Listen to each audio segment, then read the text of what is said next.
तो क्या इस बार होगा 400 पार? सवाल ये नहीं है, सवाल ये है क्या इस बार होगा 300 पार। नमस्कार, मेरा नाम है संदीपन शर्मा और आज हम चर्चा करेंगे बीजेपी के उस ख्वाब की, उस दावे की अगले चुनाव में वो 400 सीट लेके आने वाली अपने एलाइज के साथ देश के लोकसभा चुनावों में। इस बारे में कल प्रधानमंत्री मोदी ने क्या कहा, पहले जरा उसे सुन लेते हैं। अब हमारी सरकार का तीसरा कार्यकाल भी बहुत दूर नहीं है। पूरा देश कह रहा है अब की बार, खड़गे जी भी कह रहे हैं। दोस्तों, ये जो 400 सीट लाने का जो ख्वाब है एलाइज के साथ, बीजेपी ऐसा कह रही है कि वो अकेले दम पर 370 सीट लाएगी। उसमें कितना दम है? देखिए, गौर से देखने पर यह पता लगता है कि भारतीय जनता पार्टी का 400 का सपना बहुत दूर की कौड़ी है। और इसका कारण यह नहीं है कि भाजपा की लोकप्रियता में कोई कमी आई हो। कारण यह है कि भारतीय जनता पार्टी अपने पीक लेवल पर सब जगह पहुंच चुकी है। आज की तारीख में बीजेपी के लिए जो ये पीक है, इसका जो पिछले इलेक्शन में 303 यानी जिसे 303 कहते हैं, वो उसने पार कर लिया था। और इस बार संभावना इस बात की ज्यादा है कि उस पीक से फिसल कर कुछ नीचे आ सकती है। देखिए दोस्तों, इस बार का लोकसभा चुनाव कांग्रेस के अलावा जो पार्टीज हैं उनके और बीजेपी के बीच में ज्यादा लड़ा जाएगा। कांग्रेस सिर्फ एक स्टेट में बीजेपी को टक्कर देने की स्थिति में होगी और वो है कर्नाटका।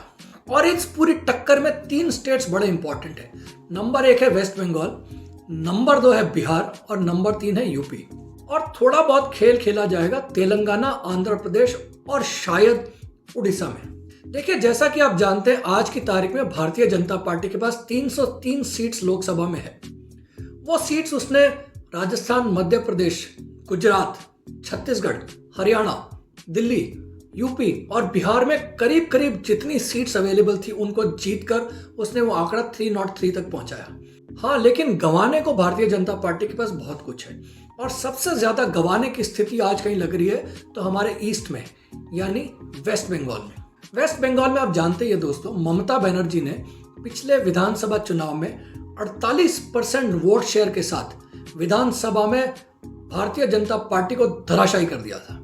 और भारतीय जनता पार्टी का जो कहते थे कि जो रथ बढ़ा जा रहा है बंगाल की तरफ, वो वहां पर फेल हो गया था और बीजेपी सिमट गई थी 2.5 के आंकड़े में। ऐसा इसलिए हुआ था दोस्तों कि जो एंटी बीजेपी वोट है बंगाल में, वो कंसोलिडेट हो गया था और वो सारा वोट छिटक कर सीपीएम से, सीपीआई से, जो बाकी कम्युनिस्ट पार्टीज है, कांग्रेस से, वो छिटक कर एक तरीके से कंसोलिडेट हो गया था ममता बनर्जी के पक्ष में।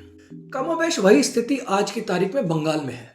और ऐसा लग रहा है कि ममता बनर्जी अपना जो एंटी बीजेपी वोट उसको कंसोलिडेट करके पिछली बार जो भारतीय जनता पार्टी ने 18 सीट्स जीती थी, उस मात्रा में, उस सीट्स में डेंट लगाएगी। और इस बात का आश्चर्य नहीं होना चाहिए भविष्य में अगर भारतीय जनता पार्टी का आंकड़ा कम से कम बंगाल में करीब 10 सीट कम हो जाए। लेकिन हम बीजेपी को एक भी सीट नहीं छोड़ेंगे, एक भी सीट नहीं छोड़ेंगे। तो पहला स्टेट जहां पर भारतीय जनता पार्टी की सीट कम होने की गुंजाइश है वो बंगाल। दूसरा स्टेट है कर्नाटका।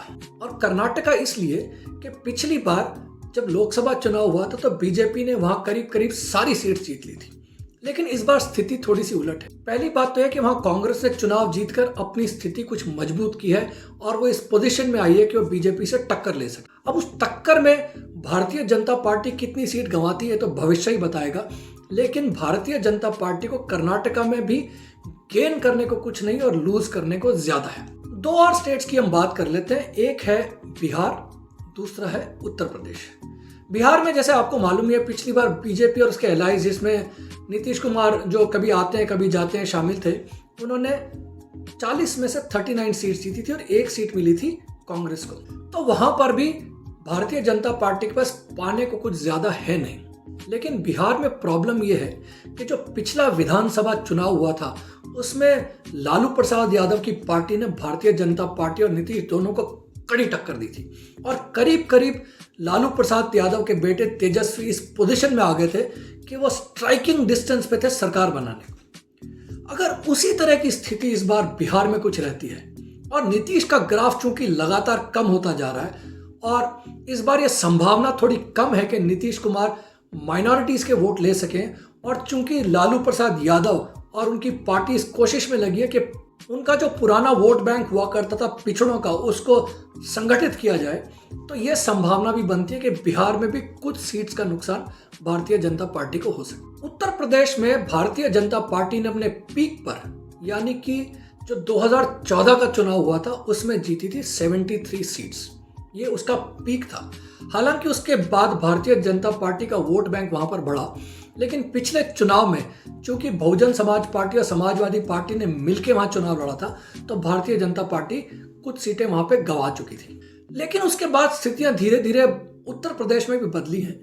मायावती करीब करीब हाशिए पर चली गई है पॉलिटिक्स के, और उनका जो वोट बैंक है दलित का, वो अभी इस ऊहापोह में है कि वो किधर बैठे। क्या वो वापस मायावती के साथ जाए, क्या वो भारतीय जनता पार्टी के साथ खड़ा हो जाए, या क्या वो अखिलेश यादव की पार्टी का समर्थन करे। इस संदर्भ में आपको मालूम ही होगा कि अखिलेश यादव एक नया कोएलिशन बनाने की कोशिश कर रहे हैं, जिसको वो कह रहे हैं पीडीए, यानी कि पिछड़े और दलित की एक अलायंस जो वो जोड़ना चाहते हैं वहां का जो मुसलमान वोट है उसके साथ। अब इस कोशिश में अखिलेश यादव कितने कामयाब होंगे ये तो पता नहीं, लेकिन जिस तरीके का वोट्स का ध्रुवीकरण उत्तर प्रदेश में होता है उससे यह तय लगता है कि भारतीय जनता पार्टी का वोट शेयर कम से कम रहेगा 47 to 48%। और इस वोट शेयर के साथ उसके सामने लड़ने की हिम्मत सारी पार्टीज तब तक नहीं जुटा पाती जब तक एक तरीके का कंसोलिडेशन हो एंटी बीजेपी वोट, और वो आज की तारीख में असंभव लगता है उत्तर प्रदेश में। लेकिन अगर बीजेपी के लिए सब कुछ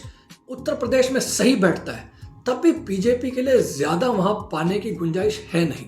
बीजेपी हो सकता है कि अपना जो पुराना 73 का आंकड़ा था उसको छू ले, लेकिन उसके बाद में लगता नहीं कि भारतीय जनता पार्टी वहां पर कुछ ज्यादा कर पाएगी। दोस्तों, सबसे इंटरेस्टिंग खेल अगर कहीं होगा और जिसके बारे में आज कोई बात नहीं कर रहा वो महाराष्ट्र। और उसका कारण यह है कि आज किसी को नहीं पता है कि शिवसेना का वोट किस दिशा में जा रहा है। क्या वो एकनाथ शिंदे गुट के साथ जा रहा है या क्या वो उद्धव ठाकरे के साथ रहेगा।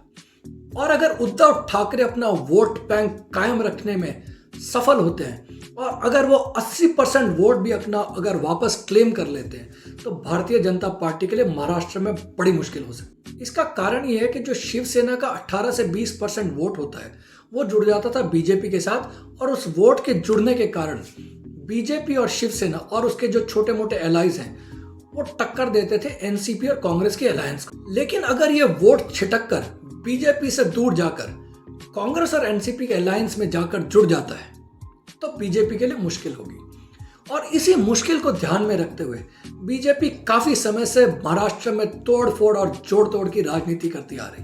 पहले उसने शिवसेना के 2 टुकड़े किए और उसके बाद में फूट डाली उसने एनसीपी में। अब एनसीपी और जो शिवसेना के जो ब्रेक अवे फैक्शंस हैं ये अभी तक कोई चुनाव लड़े नहीं है इस टूट फूट के बाद, और इसलिए कह पाना मुश्किल है कि वो एनसीपी और जो शिवसेना का ओरिजिनल वोट है उसमें कितनी सेंध लगा पाएंगे। तो दोस्तों, 3 स्टेट्स ऐसे हैं आज की तारीख में जहां पर बीजेपी कुछ सीट्स गंवा सकती है। वो है कर्नाटका, बंगाल, और शायद अगर महाराष्ट्र में गणित उस हिसाब से ही बैठे जैसे समझा जा रहा है तो शायद महाराष्ट्र भी। और गंवाने के बाद बीजेपी को सीट कमाने की गुंजाइश बड़ी कम है। कुछ सीट्स हो सकता है वो उत्तर प्रदेश में कमा ले, उसके अलावा गुंजाइश बहुत ही कम लगती है। तो कुल मिला के ऐसा लगता है कि जो पिछली बार का 303 का जो आंकड़ा था वो इस बार बीजेपी के लिए कम हो सकता है। बीजेपी के लिए अच्छी बात है कि कांग्रेस आज की तारीख में किसी भी तरह की टक्कर देने के लिए सक्षम नहीं है, यानी वो इस हालत में नहीं है कि बीजेपी का जो कोर एरिया है, जो हिंदी बेल्ट है जिससे काउ बेल्ट कहा जाता है, वहां वो बीजेपी को टक्कर दे सके। लेकिन अगर फिर भी राजस्थान, गुजरात, मध्य प्रदेश, छत्तीसगढ़, हरियाणा, इन 5 स्टेट्स में अगर कांग्रेस कुछ भी ठीक करती है पहले से, क्योंकि उसके पास खोने को तो कुछ है नहीं, कुछ भी ठीक करती है, 5-10 सीट भी अगर कांग्रेस वहां जीतती है तो वो बीजेपी के खाते से ही वो आंकड़ा निकलेगा। तो कुल मिलाकर जो आज राजनीतिक बिसात बैठी है उसको देखकर ये लगता है कि भारतीय जनता पार्टी का 370 सीट जीतने का सपना तो बहुत दूर है। भारतीय जनता पार्टी का यह सपना तभी पूरा हो सकता है अगर वो तमिलनाडु, केरला और कर्नाटक, तेलंगाना और आंध्र प्रदेश में भी कम से कम 50 सीट जीते, और ऐसा आज की तारीख में मुश्किल है। हाँ, यह जरूर हो सकता है कि भारतीय जनता पार्टी का वोट शेयर इस बार पहले से ज्यादा हो जाए। भारतीय जनता पार्टी का वोट शेयर पिछले चुनाव में करीब 38% था, और इस बार ऐसा हो सकता है कि जो उसके कोर स्ट्रेंथ वाले स्टेट्स हैं, जैसे मैंने बताया राजस्थान, गुजरात, मध्य प्रदेश, छत्तीसगढ़, उत्तर प्रदेश और शायद बिहार, इसमें इसका वोट शेयर बढ़ सकता है, विनिंग मार्जिन बढ़ सकता है, लेकिन इन स्टेट्स में चूंकि उसके पास और जीतने के लिए सीट्स नहीं है तो उसके 303 के आंकड़े में इजाफा होना बड़ा मुश्किल लगता है। और प्रॉब्लम सिर्फ सेंट्रल इंडिया और वेस्ट की ही नहीं है, प्रॉब्लम नॉर्थ ईस्ट में भी है जहां पर बीजेपी के लिए पाने को अब कुछ भी नहीं है। तो दोस्तों, ये था मेरा आकलन बीजेपी के इस दावे का कि इस बार वो 400 सीट जीतने जा रही है, लेकिन ये दावा आज की तारीख में एक दूर की कौड़ी लगता है। ये 400 सीट का टारगेट इसलिए भी दिया गया है कि कार्यकर्ता कॉम्प्लेसेंट ना हो, यानी ये मानकर ना चले कि उनकी पार्टी चुनाव जीत रही है और वो और जोश खरोश से अगले चुनाव में लग जाए। हाँ, लेकिन जहां तक सवाल है, अब की बार 400 पार नामुमकिन, अब की बार 300 पार मुश्किल लेकिन संभव। मेरा नाम है संदीपन शर्मा। कृपया इस चैनल को लाइक भी करिएगा और सब्सक्राइब भी। बहुत बहुत धन्यवाद।